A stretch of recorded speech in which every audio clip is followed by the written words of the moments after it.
¿Contentos? ¿Vieron mi colorcito? Puedo hacer una publicidad de carbón ahora, ¿vieron? Parezco, ¿se acuerdan los muñecos de Sugus? ¿Se acuerdan? Los negros esos aparecían. Bueno, yo podría ser uno de esos ahora. ¿Cómo andan? ¿Cómo anda la iglesia? Me alegro muchísimo. Me cambiaron el ánimo con esa respuesta. Aleluya, estamos en el camino del Señor, hermanos. Estamos bien. Y quiero decirte de parte de Dios que Dios ha decidido bendecirnos. Ah, buenísimo. Les digo de vuelta, ¿no? A ver si les pega un poco en el corazón. Dios ha decidido bendecirnos. Aleluya. Hace calor, entonces nos pega mal. Es una decisión de Él bendecir la iglesia. Y es una decisión firme bendecir la iglesia. Que Él decida bendecir la iglesia no depende de nosotros. De nosotros depende otra cosa, que es recibir la bendición. Pero Él ha decidido, es una decisión eterna. Lo ha decidido en el Consejo Trinitario, no sé en dónde, en la eternidad. Él dijo, yo voy a bendecir el pueblo de Dios. Es una decisión firme, no la puede cambiar nadie. Nadie. Yo sé que parece raro, puede, pero el Señor, sí, el Señor decidió bendecirnos. Esa es la decisión del Señor para su pueblo. Vamos a ir a las Escrituras, a Números 24, el capítulo 1.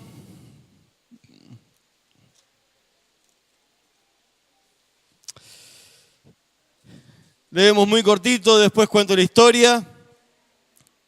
Rápidamente. Les dije la otra vez que quiero aprender a predicar corto. Porque tenemos tiempo para aprender una cantidad de cosas y lo que yo no diga lo va a decir otro y así nos vamos a ir bendiciendo. Dice la Escritura, finalmente Balaam comprendió que el Señor estaba decidido a bendecir a Israel. Estaba decidido a bendecir a Israel. Así que no recurrió a la adivinación como antes. En cambio, se dio vuelta y miró hacia el desierto, donde vio al pueblo de Israel acampando por tribus. Entonces el Espíritu de Dios vino sobre él. Yo estoy leyendo la versión NTV. Números 24, 1, ¿sí? Al 4 leímos. Dice que él comprendió, Balaam comprendió que el Señor estaba decidido a bendecir a Israel. Esa es la decisión de Él. Esa es la decisión del Señor para con su pueblo. Él ha elegido ser el Dios de un pueblo y ha decidido bendecir a ese pueblo. ¿Te pone contento? Sos parte de ese pueblo. Somos parte de ese pueblo. El relato es este, después de unas cuantas victorias que venía teniendo el pueblo de Israel en su trayecto de Egipto hacia la tierra prometida. Es la generación que va a estar vagando un tiempo en el desierto hasta que pase toda ella. Inclusive Moisés va a quedar afuera. Solamente Josué y Caleb, que habían creído, son los que van a entrar junto con la generación que van a ser en el desierto. Son los que van a poder poseer la tierra prometida. En ese caminar hacia ahí, algunas naciones salieron a hacer guerra con Israel. ¿Sí? Hay un nivel de distracción enorme. Perdónenme, porque yo se los tengo que decir, porque los que predicamos, hay dos grandes grupos. Están los que no miran al orador para desacreditarlo y están los que se distraen porque se cuelgan, ¿vieron? Pero yo oro para que haya una cosa de que nos agarre espíritu de atención. Perdón que lo diga, pero es algo necesario. Vieron que están los hermanos Berea por ahí, está buenísimo. Pero hay muchos que leen la Escritura todo el tiempo y uno dice, me dirá algo después y pasan los cultos y nunca tienen nada para decir. Está bueno comprobar, pero acuérdense que los hermanos de Berea se tomaron un tiempo para corregir las cosas. Este pueblo que tenía que entrar, entonces ahora, después de unas cuantas victorias, llegan a la llanura de Moab. Moab es muy particular cómo se forma. Acuérdense que Moab es el pueblo que viene de una relación incestuosa. Lot, cuando se escapa de Sodoma y Gomorra, después se embriaga o lo embriagan y tiene relaciones sexuales con sus hijas, ¿sí? Y de ahí nace Moab. Ya es una nación que en su formación tiene cosas raras. Nace en medio del pecado, es producto de algo que desagradaba a Dios grandemente. Y es algo desagradable no porque fuera que era un pueblo que desconocía o alguien que desconocía, sino que la palabra de Dios en la familia de Lot había estado. Había conocimiento de estas cosas. Y así todos se permitieron esto. Y tiene un origen bastante raro este pueblo. Así va a obrar y va a estar disgustado siempre con el pueblo de Dios, Israel. Va a tratar de quebrantar este pueblo, de arruinarlo, de sacarlo de la faz de la tierra si fuera posible. De hecho, este rey en particular, Balac, que es el rey que por el momento está gobernando Moab, tiene una hazaña grande contra Israel. Se cree que Moab era tierra de adivinos, ¿sí? De hecho, una etimología habla como que es el lugar de la adivinación. Lo raro es que no se levanta un adivino de ese lugar, sino que Moab manda a llamar del monte Peor, se llama monte o Peor, como dice la escritura, la otra, lo manda a llamar a Balaam para que adivine y maldiga al pueblo de Dios. Entonces lo va a buscar y le dice, tengo una labor para vos. Lo manda con un par de emisarios, con gente de renombre, cierto renombre, para que le crea, pero ya va con una cierta tentación, no una tentación, sino que sabemos que Balaam era un adivino y que no era un profeta. El apóstol Pedro por ahí lo llama profeta, pero Judas 11 es contundente. Lo muestra como un adivino, alguien que no hacía la voluntad de Dios. En Apocalipsis también aparece igual. Balaam es alguien que va a hablar de parte de Dios, pero que no es un profeta de Dios. ¿Sí? Va a decir la verdad cuando en estos relatos, pero no es de Dios. No es un hombre que tiene que bendecir, sino que era un asalariado. Entonces ni apenas manda Balac, rey de Moab, a aquellas personas para que vayan, manda ya a la entrega del dinero para pagar a este profeta o adivino para que maldiga. Ya había un salario. Balaam, que era un adivino y que tenía poder su palabra, evidentemente, porque Balac se lo reconoce, dice, yo sé que al que vos maldecís es maldito y al que vos bendecís es bendecido. Se ve que era un adivino con cierto renombre por la zona, tanto temeroso, pero no tonto. Entonces llegan estos y le dice Balaam, mira, yo no voy a decir nada que Jehová no me diga, quédense esta noche, déjenme que consulte a Jehová y a ver qué me dice él. La realidad es que él ya sabía que esto no era de Dios, que Jehová no iba a estar de acuerdo para que vaya a maldecir a su mismo pueblo. Pero se queda porque había un salario, ¿no? Había un regalito.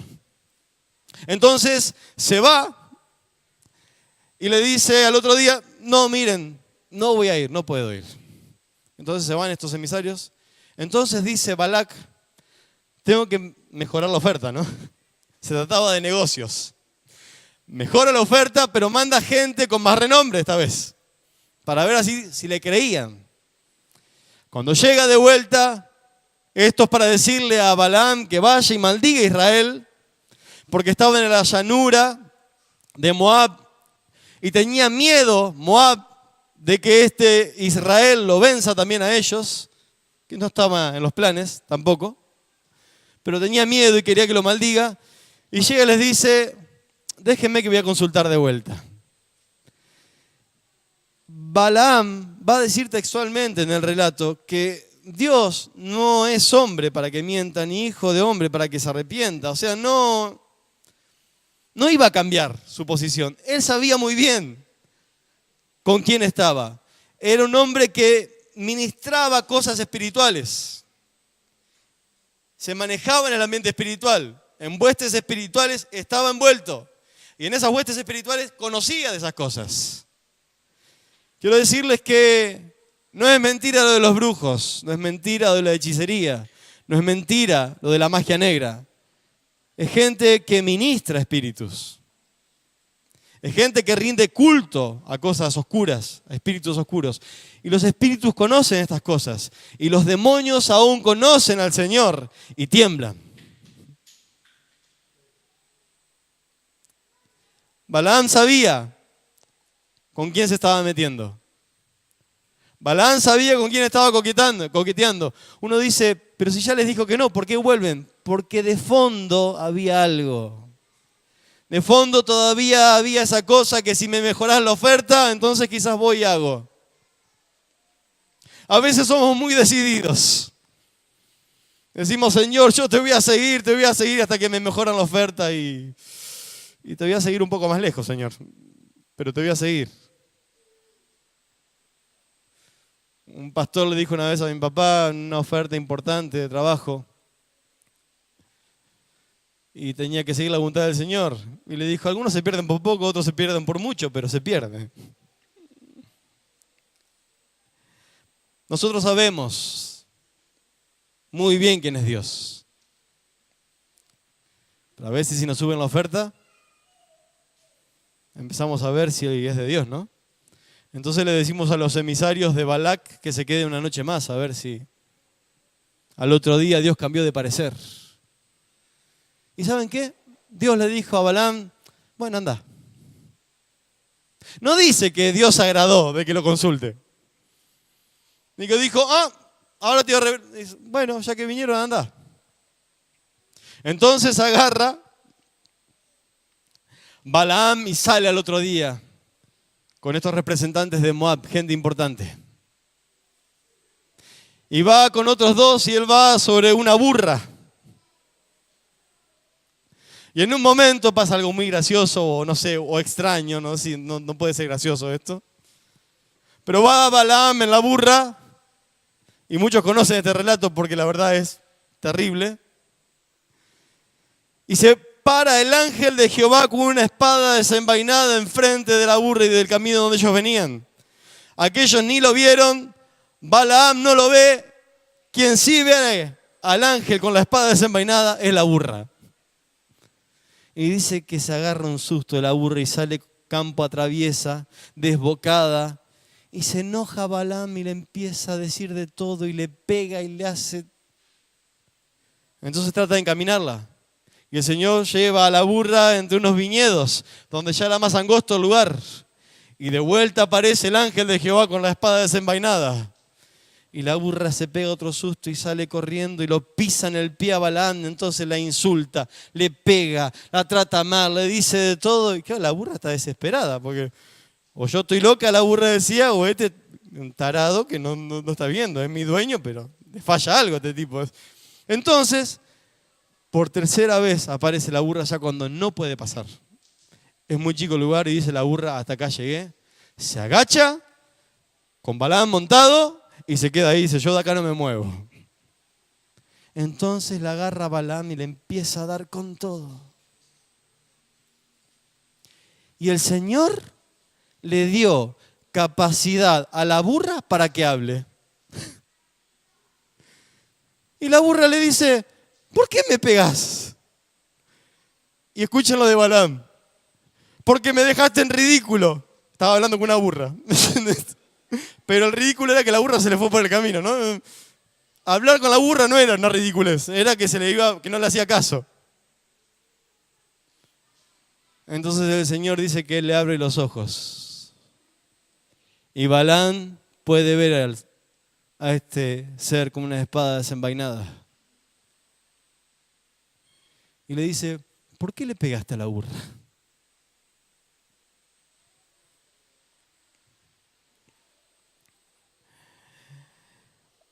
A veces nos pasa como a Balaam. Primero viene un desvío, que puede ser nuestra salvación. Pero si yo no quería esto, yo era por acá, pero se desvió la cosa. ¿Por qué será que se desvió la cosa, che? Pero insistimos, ¿no? Queremos ir de vuelta a maldecir. Queremos ir de vuelta a encontrarnos con el enemigo. Queremos encaminarnos de vuelta hacia ese lugar. Entonces viene un pisotón en el pie y nos lastima. Y nos enojamos e insultamos. Efesios es contundente. El enojo da lugar al diablo. Efesios 4, después si quieren lo pueden buscar. El enojo da lugar al diablo. ¿Vieron? A veces nos molestamos, estamos enojados, pero después el enojo deviene en insulto. Y ya el insulto es maldición. La palabra es contundente, bendiciendo te bendeciré. ¿Qué pasa si maldecimos? Acarreamos maldición. Dios no nos maldice. El que maldice acarrea maldición. Dios no maldice a su pueblo.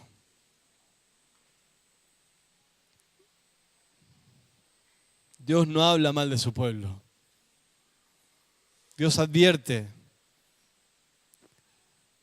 Dios es paciente. Y si es necesario castiga y disciplina, pero no lo maldice. Porque ha decidido bendecirnos. Es la decisión eterna, bendecir a su pueblo.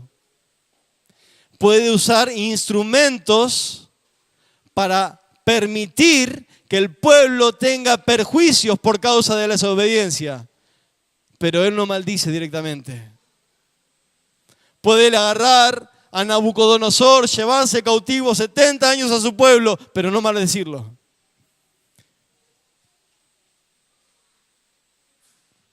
Él ha decidido eternamente bendecirnos. Y a veces la cosa se trunca, se nos postra la burra. Y se queda tirada ahí y seguimos sin ver al Señor. Nos tiene que abrir los ojos.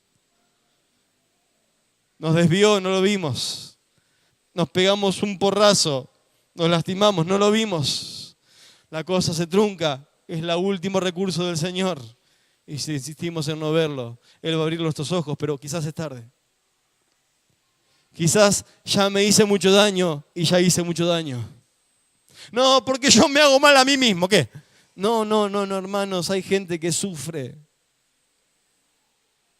Hay gente que nos ama y sufre. Le hacemos daño a la iglesia del Señor y hacemos daño a gente que no es la iglesia del Señor, pero el Señor no quiere que le hagamos daño. Estamos para llevar bendición. Todo lo que el Señor podía haberle hecho a Balaam por su desobediencia era lo que Balaam hacía a la burra, pero no lo hizo nunca.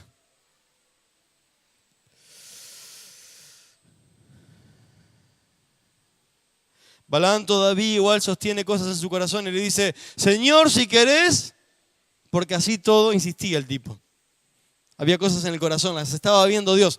Lo que digo no está en el relato, pero ya lo van a ver porque después sí aparece más adelante, en el capítulo 31, cómo Balaam había actuado con respecto a esto. Vio al Señor, entendió que el Señor se oponía a lo que estaba haciendo, pero guardaba cosas en su corazón. Le dijo, si querés me vuelvo. Dice, no, anda. Anda. Entonces se encuentra con Barak.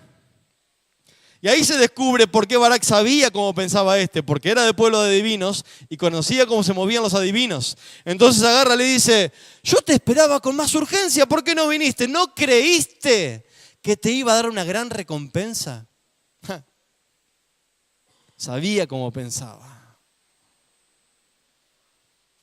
El diablo conoce el engaño en nuestro corazón. El diablo no es omnisciente como lo es Dios. No tiene todo conocimiento, pero tiene el conocimiento suficiente para saber cómo obra nuestro corazón engañoso. Sabe de nuestra vieja naturaleza. La tiene muy clara. Entonces, para ir directamente, tiene que maldecir. Entonces le dice, bueno, vamos a un lugar donde yo te voy a mostrar una parte del pueblo de Dios. Porque según Barak era como langostas, como la arena del mar, no se podía contar la multitud. Entonces te voy a mostrar una parte y vos la podés maldecir de ahí. Y conforme a los rituales que hacían los adivinos, le dice, bueno, prepárame cierta cantidad de altares. Él sacó sus cositas para hacer sus rituales, para echar suerte, para esas cosas. Y también consulta a Jehová, entre comillas. Y cuando tiene que maldecir, bendice. En el primer intento de maldecir, que no lo logra, hay dos cosas que resaltan. Hay dos cosas que va a decir él. ¿Cómo puedo maldecir lo que Dios no ha maldecido? Y agrega, ¿cómo puedo condenar lo que Dios no ha condenado? 23:8 de Números. ¿Cómo puedo maldecir lo que Dios no ha maldecido? ¿Cómo puedo condenar lo que Dios no condena? Dice él.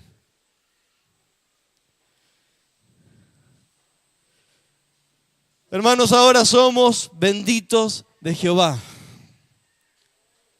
No hay condenación para los hijos o las hijas de Dios. Las cosas viejas pasaron. Somos una nueva criatura en Dios, creados para buenas obras. No nos puede maldecir el enemigo.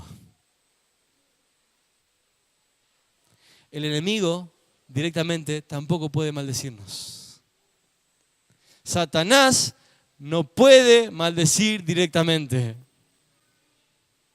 Está enojado, va a hablar cosas, va a decir una cantidad, pero no puede proferir una maldición que nos tenga en el camino. No hay maldición que prevalezca contra el pueblo de Dios. Ya está. Somos benditos de Jehová. En el segundo intento, donde va a maldecirlo, lleva a otro lugar, vuelve al ritual, 7 altares, las cositas de su ritual que saca para echar suerte, para consultar otros lugares, para los dioses del monte Peor o Beor. Y de paso también habla un poco con Jehová. Y resalta otra cosa, dice,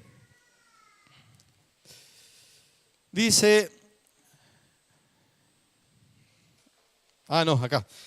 Si Dios, dice el profeta, el adivino Balaam, dice, ninguna maldición o magia que ejercen los enemigos puede cosa alguna contra Israel. Búsquenlo en su versión 23:21. Nada puede contra el pueblo de Dios. Esto lo quiero decir, lo quiero resaltar, porque a veces pensamos que las cosas de las maldiciones pasadas pueden operar en los hijos de Dios. No.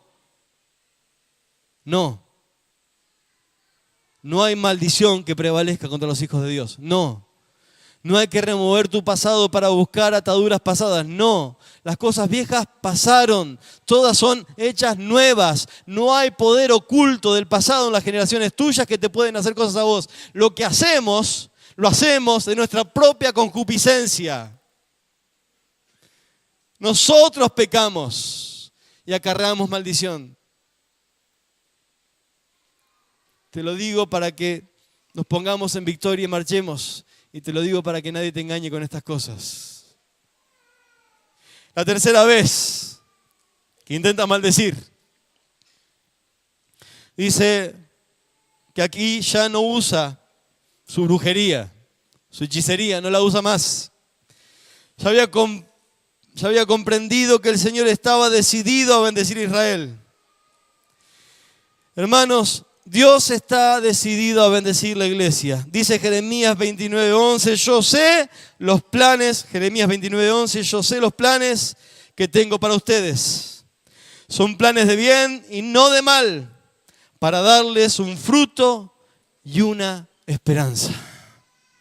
Así piensa Dios de la iglesia. Todos sus planes son para el bien de la iglesia. Nada externo a la iglesia puede maldecir o vencerla. No hay nada externo que pueda maldecir la iglesia del Señor. Los errores que la iglesia comete, los comete la iglesia y tenemos que hacernos cargo.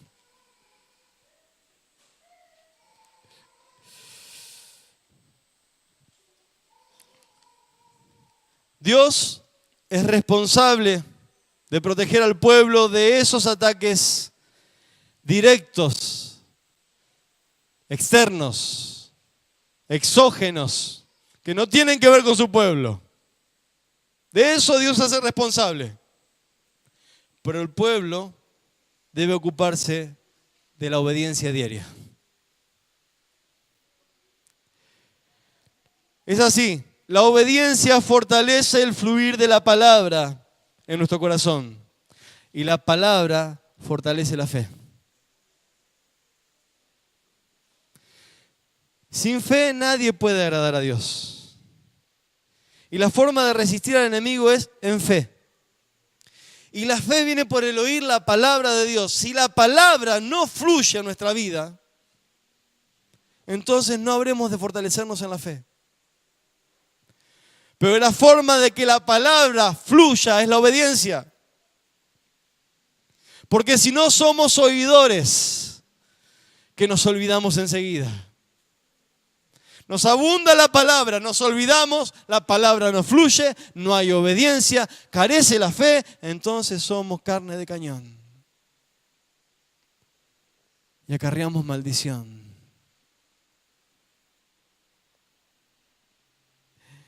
El apóstol Santiago nos estimula a pedir con fe, sin dudar. Vamos a ver si podemos leer Santiago 1:8, no, 1:5, perdón.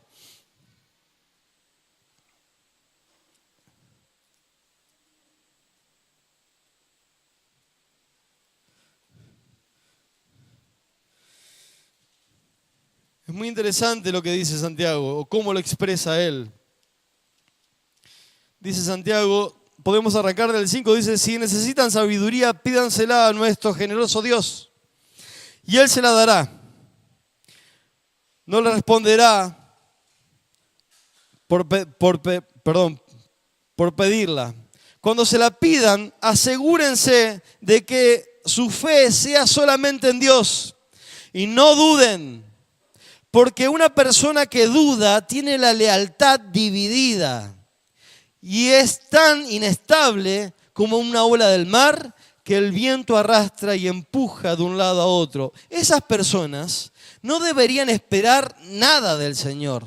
Su lealtad está dividida entre Dios y el mundo y son inestables en todo lo que hacen.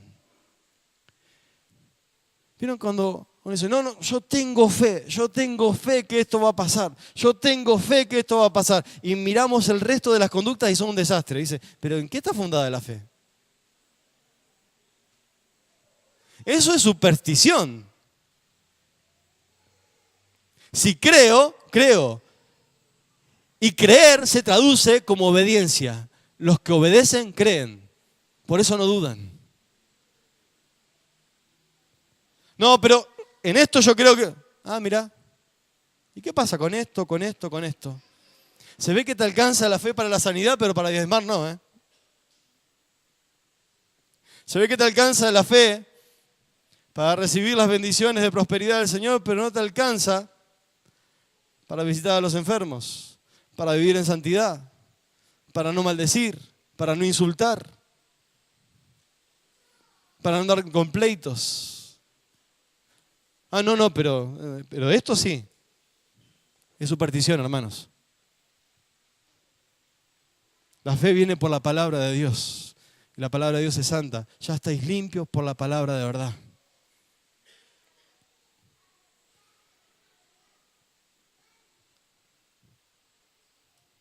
Son inestables en todas las cosas. Los podemos conocer y los podemos reconocer y nos podemos reconocer. Inestables en todas las cosas. Van para acá, para allá, pero no pueden permanecer. Y el que no permanece no lleva fruto. Y eso es lamentable. Cuando vayamos a la eternidad. Y bueno, tendremos la vida. ¿Y los frutos? ¿Y las obras que habrán de acompañarnos? No. Heno, hojarasca y paja. Listo.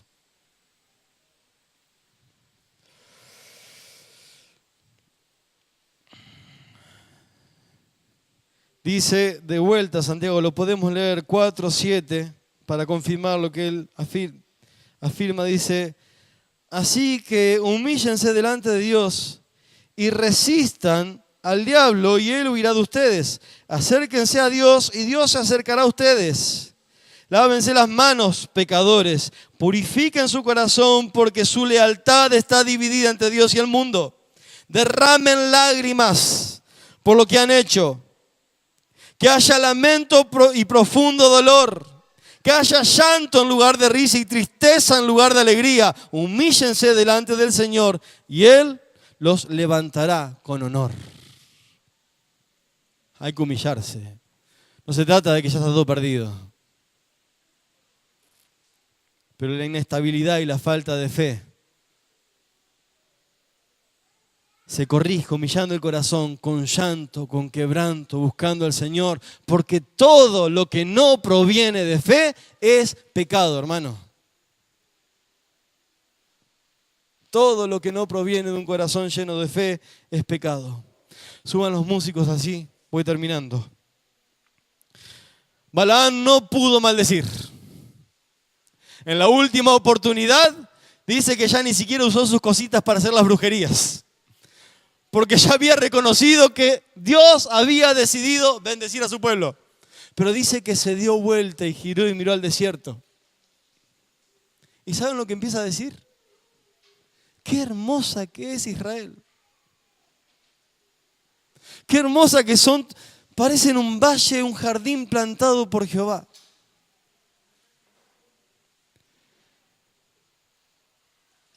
Cuando nos decidimos a decir solo lo que Dios quiere que digamos, vamos a ver toda la realidad de la iglesia. Vamos a ver las miserias de la iglesia. Pero nos vamos a corresponder con la naturaleza de Dios y no la vamos a maldecir. Y vamos a hablar de su hermosura. Vamos a hablar de la belleza de la iglesia. Y sí, a veces pasan cosas en la iglesia. Y a veces, está bien, es justificado que estés enojado, pero no te permitas hablar mal del hermano.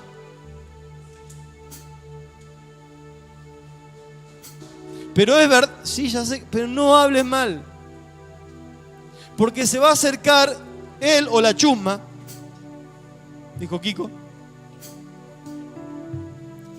y va a querer que sigas hablando mal.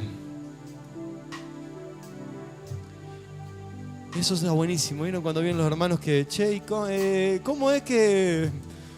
Mirá, no voy a decir nada, porque es una persona que yo quiero mucho. Listo. Aunque adentro, cuando pensemos en todo lo digno de alabanza, dice Filipenses. En esto pensad. Ya vamos a llegar a las otras cosas. Pero veamos a la iglesia preciosa. Dios ha decidido bendecirla, vamos a bendecir también nosotros la iglesia. Esa es la naturaleza de Dios. Y la iglesia tiene que conformar la misma naturaleza de Él. Somos participantes de su naturaleza divina. Balaam no puede maldecir. De hecho, les dice todo lo que va a pasar al pueblo de Moab y cómo va a ser Israel. Y de hecho hay una promesa mesiánica, no hay tiempo. Búsquenla después, él ni siquiera sabe lo que está diciendo, pero está hablando de Jesucristo. Dice que va a venir la estrella de Jacob. Es algo precioso hablando de Jesús. Pero vamos a ir a Números 31. Podemos arrancar del 9.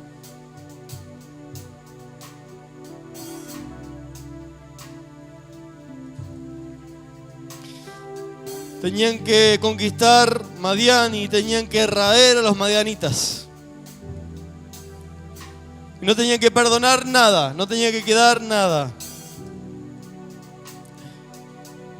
Y dice el 31:9, el ejército de Israel capturó a las mujeres y a los niños madianitas y tomó como botín el ganado y los rebaños de toda su riqueza. Quemaron todas las ciudades y las aldeas donde los madianitas habían vivido. Después que reunieron el botín y a los cautivos, tanto personas como animales, llevaron todo a Moisés y Eleazar y toda la comunidad de Israel que acampaba en la llanura de Moab, al lado del río Jordán, frente a Jericó. Entonces Moisés, el sacerdote Eleazar y todos los jefes de la comunidad salieron a su encuentro afuera del campamento. Pero Moisés se enfureció con los generales y los capitanes que volvían de la batalla. Y les hace esta pregunta: ¿por qué dejaron con vida a las mujeres? Los niños quizás los perdonaba. les reclamó: ¿por qué dejaron con vida a las mujeres?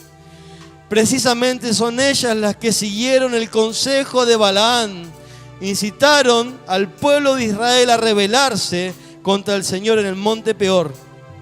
Son ellas las que causaron la plaga que hirió al pueblo de Dios. Balaam sabía que no iba a poder maldecir, pero le dijo: te digo una cosa, vayan y contraten prostitutas de Madián y mándenlas. Ahí nomás el capítulo 25 de Números dice que tuvieron relaciones sexuales con las madianitas. Estaba prohibido por la ley de Dios. Dice: mientras los israelitas acampaban en la arboleda de acacias, algunos hombres se contaminaron al tener relaciones sexuales con mujeres moabitas del lugar.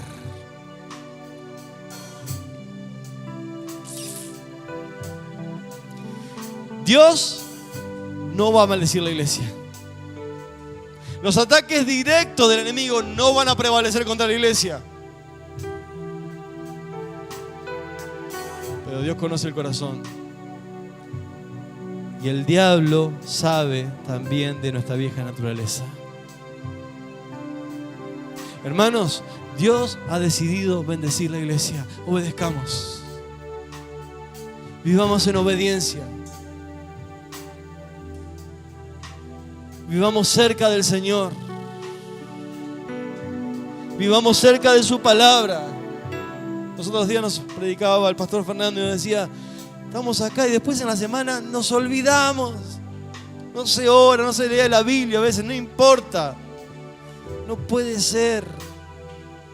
Hoy Romina no paró de insistir para tener intimidad con el Señor. Vivamos cerca del Señor, bien cerca del Señor. Él nos quiere bendecir. Es una decisión del Señor.